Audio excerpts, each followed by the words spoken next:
ইমাম সাহেব রাজনৈতিক ওয়াজ করবেন না মানে কি? ইমাম সাহেবের জন্য রাজনীতি হারাম আর আপনার জন্য রাজনীতি হালাল। মসজিদে রাজনৈতিক আলাপ নিষেধ। মসজিদে যদি রাজনৈতিক আলাপ নিষেধ হয় তো বাইরে এটা সিদ্ধ হয় কিভাবে? মসজিদে যেটা হারাম বাইরেও তো এটা হারাম। মসজিদে মদ খাওয়া হারাম, বাইরেও মদ খাওয়া হারাম। মসজিদে সিগারেট খাওয়া হারাম, বাইরেও সিগারেট খাওয়া হারাম। মিথ্যা কথা মসজিদেও হারাম, বাইরেও হারাম। মুসলমানের জন্য মসজিদে এক বিধান আর বাইরে আরেক বিধান নাকি?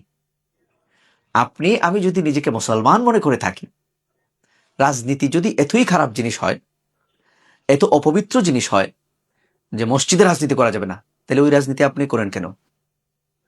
রাজনীতি তো একটা খারাপ জিনিস, এজন্য আপনি চাচ্ছেন না এটা মসজিদে হোক। তো মসজিদে যে খারাপ জিনিস করতে পারে না একজন মুসলমান, একজন মুসলমান হিসেবে বাইরে কেমনে ওই খারাপ জিনিস সে করবে?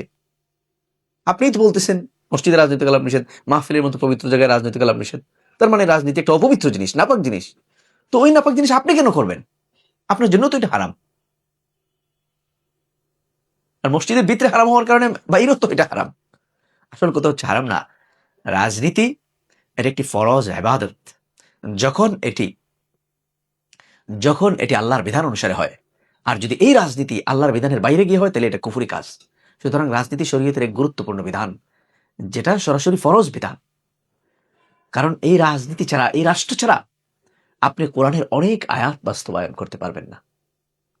কোরআনের মধ্যে আছে ওয়াসসারিকু ওয়াসসারিকাতু ফাকতাউ আইদিয়াহুমা, চুরি করলে আইন হলো হাত কাটার বিধান। তো হাত কাটার বিধান আপনি রাষ্ট্র ছাড়া বাস্তবায়ন করবেন কেমনে? রাষ্ট্র ছাড়া, রাজনীতি ছাড়া মানুষকে সুদ থেকে বাঁচাবেন কেমনে? পুরো রাষ্ট্রের কেন্দ্রীয় ব্যাংক হচ্ছে সুদী ব্যাংক।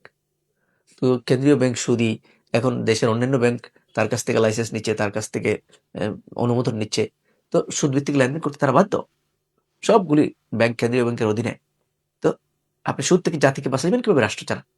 সুতরাং আল্লাহর অনেক ফরজ বিধান আছে যেগুলো বাস্তবায়ন রাষ্ট্র ছাড়া সম্ভব নয়। এই জন্য ওই ফরজ বিধান বাস্তবায়নের জন্য রাষ্ট্র প্রতিষ্ঠা ফরজ। তাই মুহাম্মদুর রাসূলুল্লাহ সাল্লাল্লাহু আলাইহি ওয়াসাল্লাম নিজে রাষ্ট্র প্রতিষ্ঠা করেছেন, রাষ্ট্র পরিচালনা করেছেন। ওনার সবচেয়ে বড় অনুসারী আবু বকর, ওসমান, আলী রাদিয়াল্লাহু তাআলা আলাইহিম আজমাইন, ওরা সবাই রাষ্ট্র পরিচালনা করেছেন। তো আমরা যদি নবীর সঠিক অনুসারী হয়ে থাকি, আবু বকর, ওমর, ওসমান, আলী রাদিয়াল্লাহু তাআলা আলাইহিম আজমাইন, উনাদের থেকে বড় অনুসারী তো আর হতে পারবো না। তাহলে উনার মতো নবীকে অনুসরণ করতে হলে নবী সাল্লাল্লাহু আলাইহি ওয়াসাল্লামকে অনুসরণ করে সাহাবায়ে কেরাম যেভাবে রাজনীতি করেছেন, রাষ্ট্র পরিচালনা করেছেন, আমরা যদি নবীর উম্মত দাবি করি, তাই ওই সাহাবীদের মতো নবীকে রাজনৈতিক জীবনে অনুসরণ করতে হবে। নবীর রেখে যাওয়া আদর্শ অনুযায়ী রাষ্ট্র পরিচালনা করতে হবে, তাইলেই নবীর পারফেক্ট উম্মত। কারণ নবীর চেয়ে ইসলাম বেশি আপনি বুঝেন নাই। নবী মদিনায় বসে, মসজিদে নববীতে বসে রাষ্ট্র পরিচালনা করেছেন।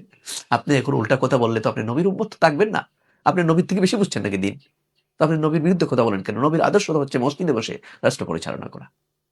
রাষ্ট্র রাজনীতি করেন, এগুলো আল্লাহর বিধান অনুযায়ী করলে এটা একটা ফরজ ইবাদতের সওয়াব আপনি পাবেন। কারণ এই রাজনীতি রাষ্ট্র সংক্রান্ত কার্যক্রমে আল্লাহর আইন জমিনে বাস্তবায়ন করে, যেটা হলো আমাদের জন্য ফরজ দায়িত্ব। এটা করলে আপনার জন্য বিরাট বড় সওয়াব হবে এবং পরকালীন মুক্তির পথ আপনার নিশ্চিত হবে। দুনিয়ার কল্যাণও নিশ্চিত হবে আল্লাহর আইনে রাষ্ট্র পরিচালনা করলে, রাজনীতি করলে।